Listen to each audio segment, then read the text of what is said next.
Hello again! Last time you saw me fare the hull, and now it's ready for painting, and that is what we are going to do today. So let's start with that. We are going to use this epoxy paint, a two-component paint. I will remove any grease using some solvent. This is a leftover can of methyl acetate. It is less dangerous than most other solvents. Still, it's not good to breathe in or get on your skin. Thus, gloves and carbon filter gas mask. The epoxy paint is mixed 20 to 80. Thus, I take 20 grams of hardener. The base should be mixed well to get a homogeneous color. And I don't want to waste any, so I scrape the stick until I have got 80 grams of base into the cup. I use a paper to get the paint stuck on the edge back into the can, and use a pencil to mix the components together. The paint is good to work with. It covers well and stays in place. I paint on a rather flat surface here, so there is less risk of the paint running and forming ridges. Still, it doesn't appear to run easily. After having painted about half of the planned surface, I'm out of paint, and I need to mix another batch. This time I double the batch size. 40 grams of hardener and 160 grams of base paint. The pencil is actually a rather good mixing tool. It reaches into the deepest pits. Now I can continue. I also paint the vertical surfaces that are hard to make horizontal, but focus on the areas that are now horizontal, as that will make the best result. After about 4 hours the paint is curing and is only a little sticky. I prepare another batch of paint. I plan on using another painting technique for this batch. Mixing a second time is a good idea. Two component paints need to be well mixed to cure properly. I will use a roller to spread the paint. With a mohair roller, the paint is spread in a different way. The application is less sensitive to differences in technique.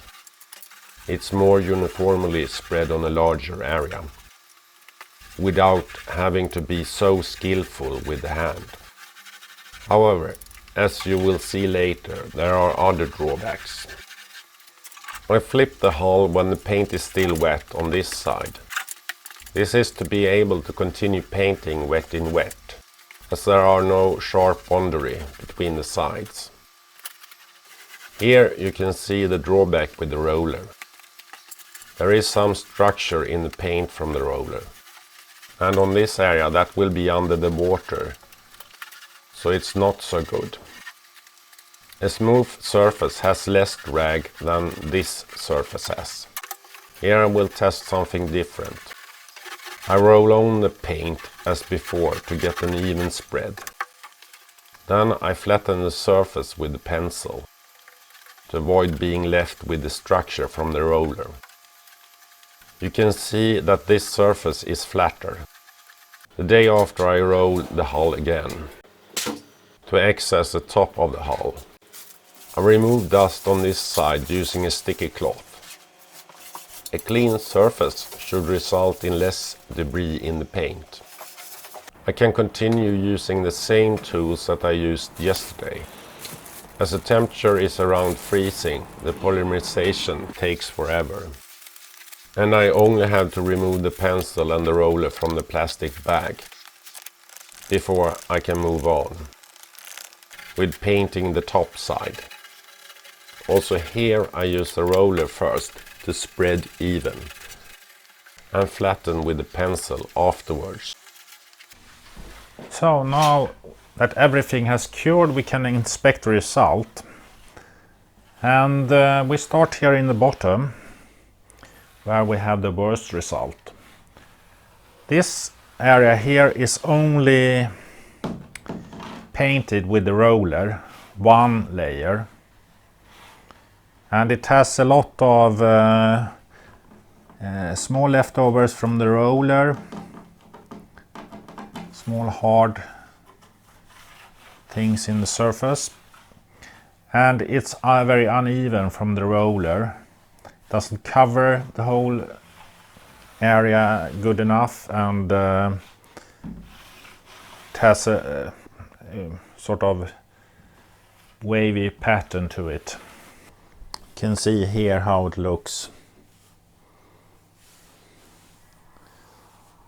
Here we have some things sticking out. Over here we have a better result. Here I have painted with the pencil first and then with the roller on top of that when the paint was still wet, and this resulted in a rather good result.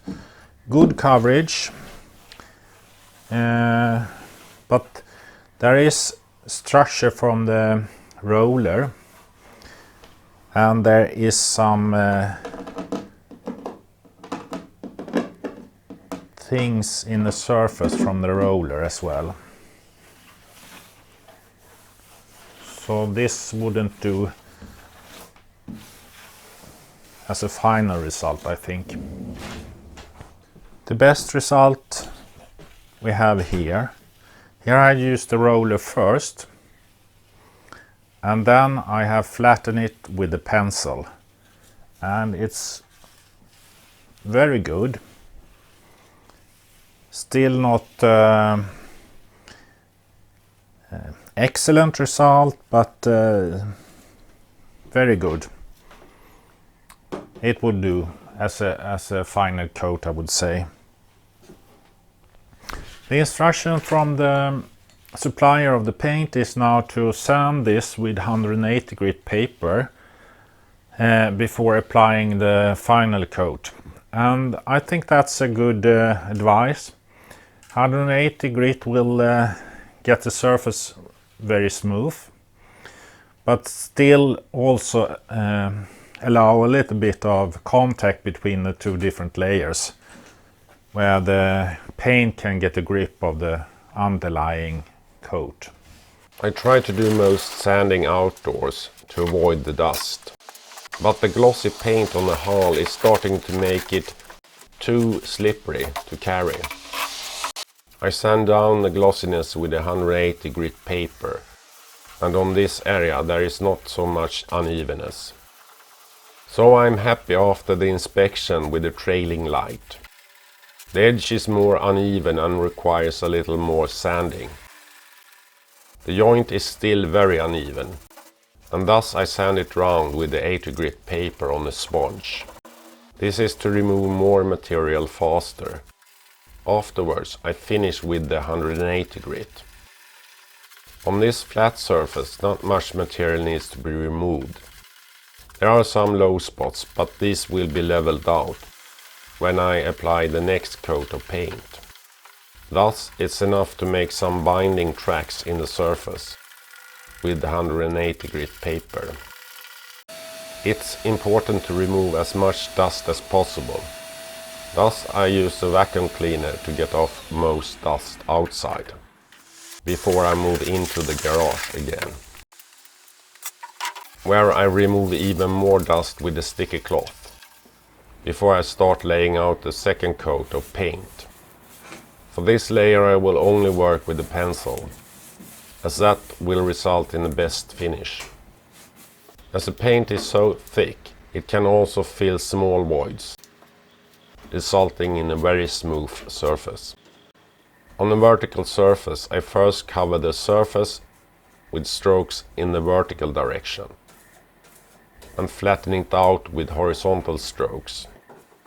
Also on the other demanding surface, like this shallow V, it helps the final result by working in two directions.